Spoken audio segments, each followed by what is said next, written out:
यो मान्छेले हर्क साम्पाङला मात्र होइन श्रम संस्कृति पार्टीलाई नै मूर्खहरूको समूह भन्न खोजेछ। यो भिडियोको बारेमा बोल्दाखेरि यदि तपाईलाई चित्त बुझेन भने पूरा भिडियो हेरेर मात्रै गाली गर्नु होला है। जब श्रम संस्कृतिको नारा दिएर पार्टी खोल्ने घोषणा गरे तब धेरैलाई लागेको थियो अब यो मञ्चमा देशका स्वतन्त्र स्वाभिमानी र भिजन भएका विद्वानहरूको जमघट हुनेछ।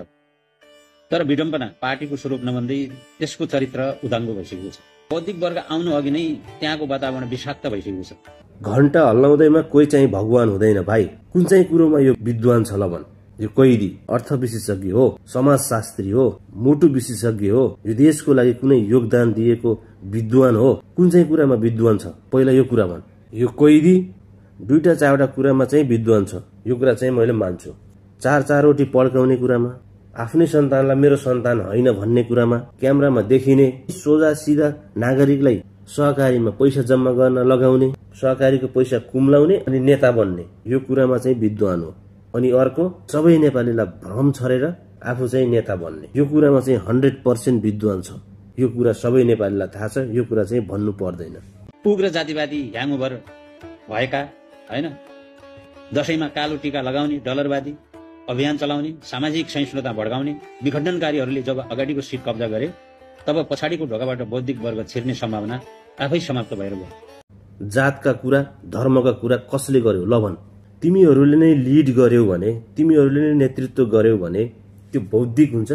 तिमीहरूले नै लिड गर्यौ भने सामाजिक सद्भाव रहने, धार्मिक सहिष्णुता रहने, तिमीहरूले नै भनेको कुरा मानियो भने सबै मिलेको हुने, त्यो सामाजिक सद्भाव होइन। अहिलेसम्म त्यसलाई सहेर बसेको एउटा दमन हो, त्यो सामाजिक सद्भाव होइन। अहिले तिमीहरूलाई सामाजिक सद्भाव नभएको किन लागेको छ भने तिमीहरूको हातबाट अब नेतृत्व निस्किँदैछ भन्ने बुझिसक्यौ। अनि त्यसैका लागि यो सामाजिक सद्भाव भएन, दशैंमा कालो टीका लगाए। यो दशैंमा कालो टीका लगाउने भन्ने कुरा एउटा कुरा सुन।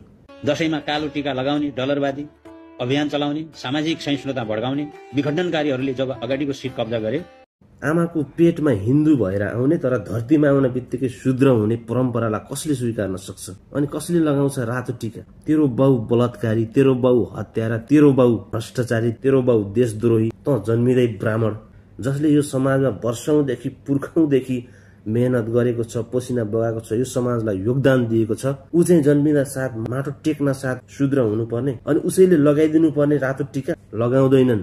जातिवादीका कुरा गरिहालिस् हैन। सुन, त जस्तो सोच भएको मान्छेहरूको लागि ढोका चाहिँ बन्द नै छ। जसको मुटुभित्र ब्राह्मण छ नि उनीहरूको लागि ढोका खुला छ, सधैँ स्वागत छ।